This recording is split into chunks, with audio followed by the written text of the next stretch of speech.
Swayam Prabha. Digital India. Educated India.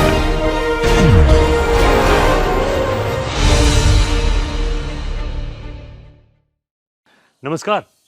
You have stepped into a course that is going to change the way that you look at data. Not just how you analyze it, but also how you communicate it. My name is Nivid Desai. I serve as the Program Executive at Writing Studio IIT Gandhinagar. Welcome to Writing for Data Science. This course is at the intersection of analysis and communication. As all of us know, data analysis is not just about coding and models. It is about solving real-world problems. And that is exactly why every single thought that goes into solving those problems needs to be communicated. And not just to one audience, across multiple stakeholders. That is where this course comes in. This course prepares you with the foundations of writing, especially curated for data science. We will discuss audience analysis, critical thinking, logical reasoning, as well as storytelling that is native to data science. So join me on a journey at the intersection of numbers and narratives. I'll see you in class.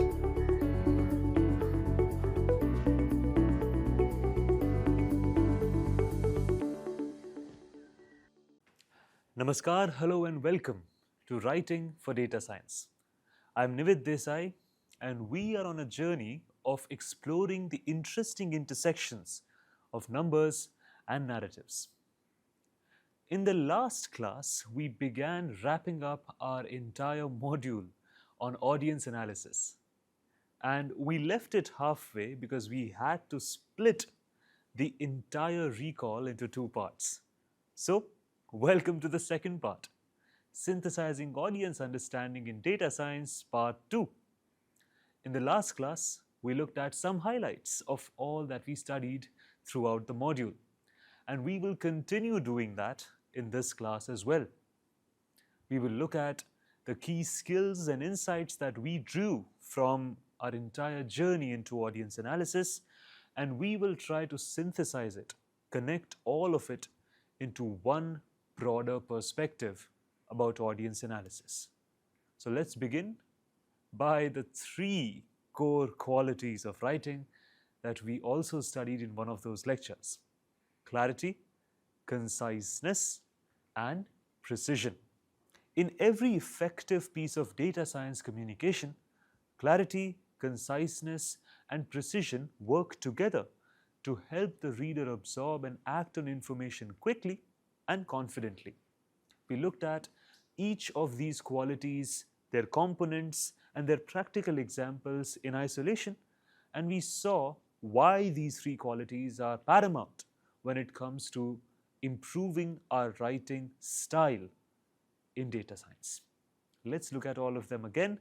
A quick glance at each quality and their examples. Let's look at clarity. Clear writing makes complex ideas understandable. It means avoiding unnecessary jargon, breaking ideas into logical steps, and structuring content in a way that flows naturally.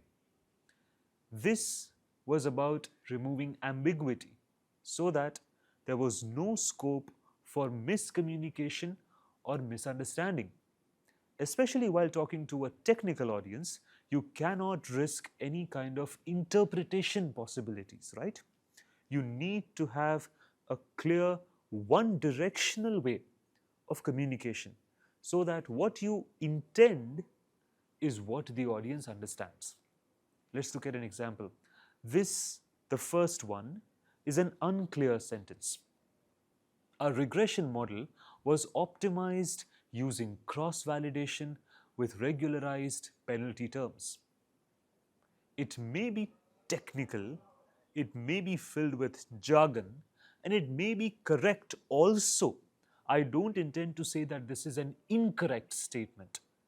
However, there is no confusion that this is an unclear statement. So, how do we make it clear? We tested multiple versions of the model to reduce error and improve accuracy. Clarity also appeals to a non-technical audience where The presence of jargon and the presence of technical density often makes the sentence unclear for a non-technical audience. Think about this reflection question for a moment. What makes writing clear for you when you are trying to learn something new?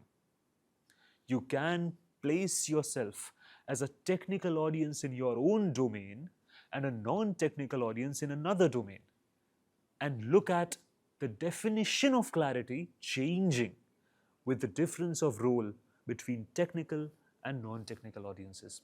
It will be a nice reflection exercise to put yourself in the audience's shoes and understand how dynamic this concept of clarity is. Think about this for a moment. I will be back with a recall of the other two qualities.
Let's look at the second quality, conciseness.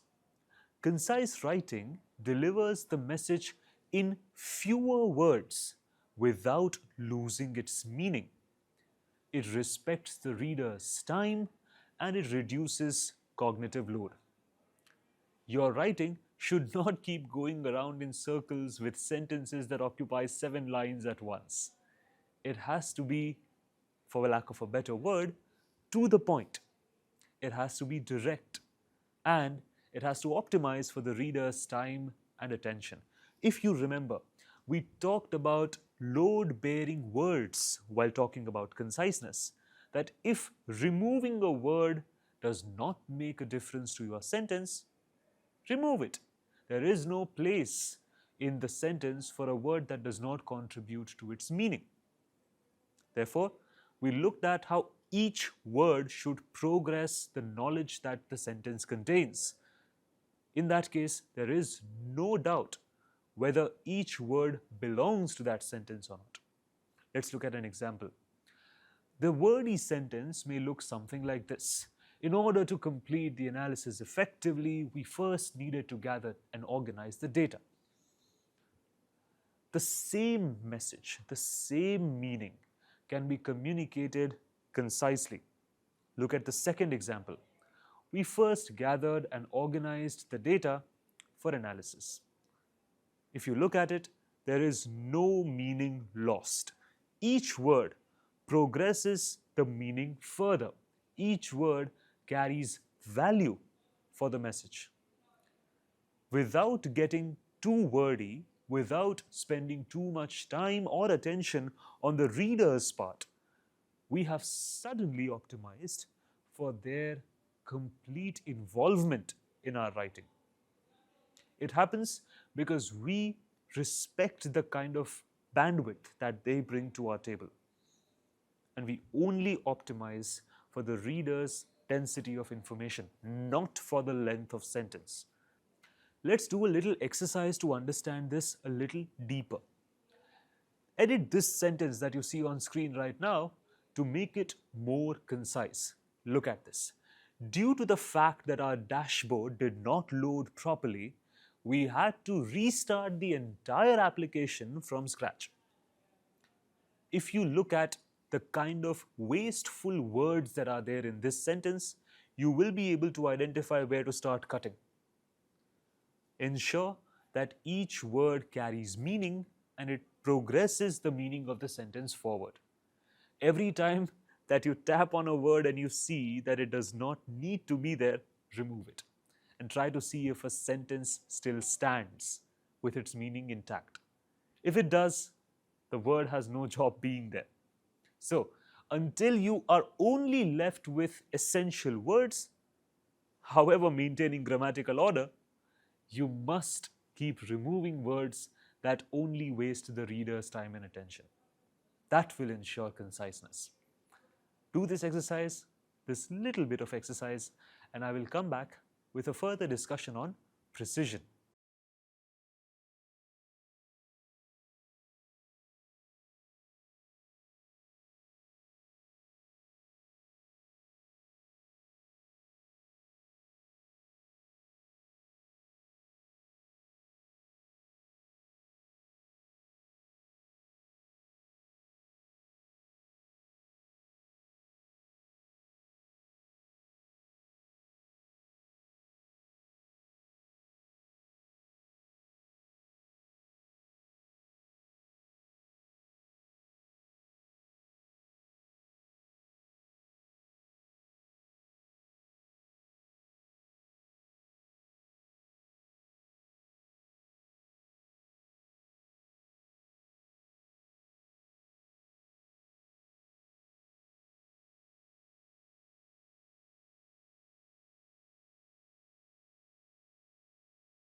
The third quality to make our writing reader-centric was precision.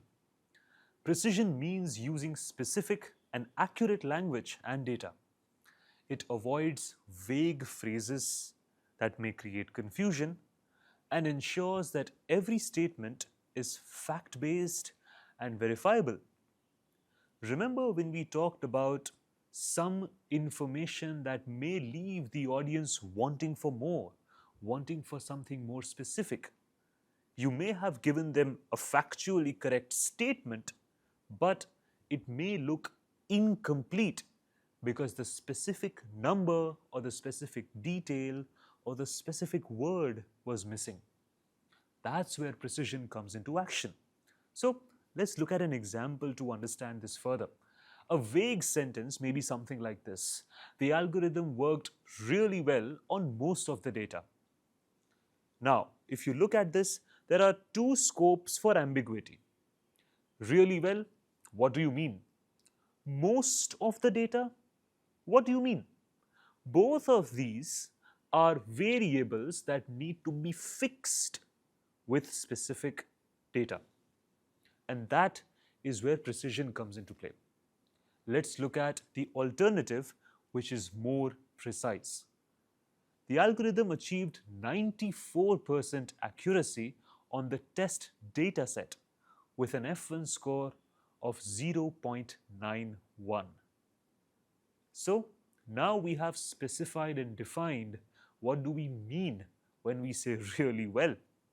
We have in a way quantified it. We have also defined what data are we talking about. It is the test dataset. So if they want to check what dataset we are talking about, they may test either the methodology section or the appendix to see what is the test dataset. Now, before we move on, it is important that we do a little reflection on precision. Why do you think precision is especially important when you are reporting data insights to decision makers? Remember, we have discussed this in our lecture about precision. So, think about the understanding that we built back then and answer this question for yourself. Why is precision really important when you are reporting data insights to decision makers?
So, as we wrap our conversation on clarity, conciseness, and precision, it is important to note that together, these three qualities ensure that your writing is not just well structured and thoughtful, but also easy to understand, impactful, and trustworthy.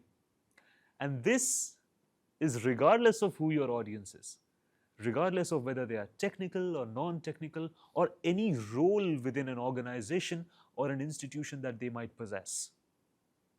Across the board, these qualities remain consistent.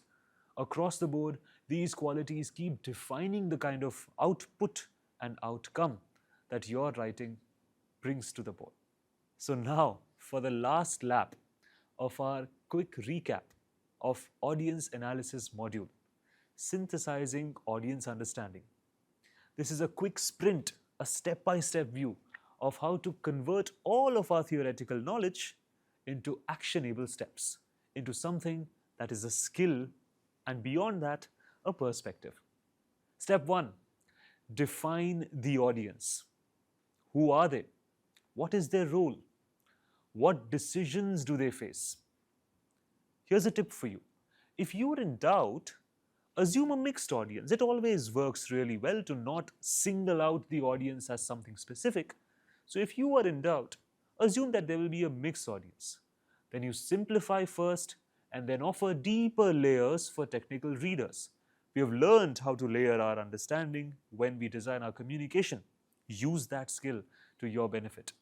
So if you're in doubt, just assume that we will have a mixed bunch of people reading our work, and they will figure out the information that they need the best through our deeper layers and the kind of segmentation that we have practiced in our writing. Step 2, identify their mental model. Are they driven by outcomes, processes, stories, or values? All 4 mental models that we have studied. We have also seen how to identify them in detail, but here's a quick recall, an important tip that often gets missed out in the technical ways of understanding mental models. Something that is instinctive, something that is instant. Here's a quick tip. Use their language and their behavior as clues. Listen for the questions that they ask. They will reveal the kind of mental models that they come from. Step 3, frame the message around their goals. What matters to them? How will this insight help them do their job better or make a better decision? All of these questions will help you understand the kind of goal that they are inching towards. So, you can frame your message to be placed closer to that goal and not somewhere meandering in a different direction. Here's an example. This model improves detection speed. This is a good sentence. There is nothing wrong with this sentence, but it can be made better. Here's how. This model helps your team identify fraud 2 days earlier, saving $20,000 per week. This right here is the goal that they were looking for. This is the function, the outcome, and the kind of impact that they were looking for with your analysis. So the insight that you're delivering is aligned with the goal that they have in mind. Again, there is nothing wrong with the first sentence. It is a general statement of fact. But if I may recall from our previous lecture, that is a writer-centric way of writing. The second one is a more reader-centric way of writing, because you've taken the goals into account and augmented your communication to be closer to the goal that your reader is looking for. Step 4, choose the right format and the right tone. We've looked at this in detail as well in our previous lectures. Visual, narrative, dashboard, bullet list, detailed appendix. What does your audience actually need? This is the entire buffet of different formats and different approaches to writing. What will you pick depending on their technical and non-technical roles? My first tip to you would be to go back to the structures that we studied, because we have discussed all of this and more in detail. We have also reasoned behind each choice. How is each choice justified? How is each choice valuable for our audience? And then, here's something functional for you. Use a summary for busy readers, details for technical readers, and examples for story-based readers. This is a general rule of thumb when it comes to determining what exactly does your reader need. Then, the last step in our entire journey, revise for clarity, conciseness, and precision. Please remove any clutter, simplify your language, and make sure that each sentence, if I may insist, each word brings value. Every time that you add a little bit of more information, it has to be progressive, meaning it has to carry the conversation forward. It has to build on the reader's understanding, not keep on making the same point over and over again because it may not optimize for your reader's time and attention. Now, for the last exercise of our entire module, take a dense technical paragraph that you've written, or you can make up one, and rewrite it for clarity and reader focus using the steps that we have just discussed. Like I said, that step-by-step method was a quick sprint to ensure that our entire theoretical understanding becomes applicable. So, take a dense technical paragraph and rewrite it for clarity and reader focus, reader-centric writing, using the steps that we have just discussed.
As we inch towards the close of our audience analysis module, I would like to offer some commentary on the overall synthesis of our knowledge. Audience understanding is an ongoing process. You don't just analyze your audience once and move on. As your project evolves, your audience may shift. A technical prototype might lead to a policy proposal. A data tool might become a public app. You must keep checking in. Is the message still relevant? Has the audience changed? Are their goals also evolving? For example, your original audience was the analytics team, but now you are briefing the legal department on data risks. Here's the time to adjust your message. Reflect on this question, will you? Why do you think that audience understanding is never finished, even within the same project? Try to put yourself in the shoes of somebody whose entire communicative profile is emerging and evolving as the project also moves forward. Think about the possibilities. It's endless, isn't it? Try to note them down. How will it evolve? Why is it an ongoing project? It'll help you appreciate the dynamic nature of all that we have studied in this module.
At this point, as we bring our module to a close, I must emphasize an important part. The real skill is not just audience analysis. That is something that we have learned as a step-by-step, multifaceted perspective. But the real skill is perspective shifting. Understanding your audience is about stepping outside of yourself. Writing tends to be a self-centric exercise. I can understand that. Trust me, I've been there. But the moment you start thinking about your audience, the moment you start making it reader-centric, you have to develop some empathy. You have to develop some compassion. You have to think about what your audience may need to understand and how. So, it is not just about writing better. It is about thinking better, communicating ethically, and building trust in your data work. When you analyze an audience, adjust for their mental model, write with them in mind, and communicate clearly, you're not just delivering information, you're translating insight into impact. And that is what we have learned. That is the perspective shift that I hope this conversation brought to you throughout the entire module. That was it from my side. We have wrapped finally our module on audience analysis. That was the end of our conversation on audience analysis. From the next class onwards, we will pick up a new journey. We will pick up critical thinking and logical reasoning, our next topic to dive deep into. And I'm excited to discover what all it has in store for us to learn, to realize, and to imbibe in our perspectives as writers and communicators. So, next up, in the next class, critical thinking and logical reasoning, the first chapter. I hope that I see you in class and we discover the nuances of critical thinking and logical reasoning together. Thank you so much for your interest and curiosity and active participation in our conversation around audience analysis. I hope we had fun. In the next one, I promise you that more invigorating conversations await, more exciting exercises are on your way, and more inspiring reflections also along the way. See you in next class, critical thinking and logical reasoning. Until then, all the best, keep learning, stay curious. I'll see you in the next class. Thank you. Namaskar.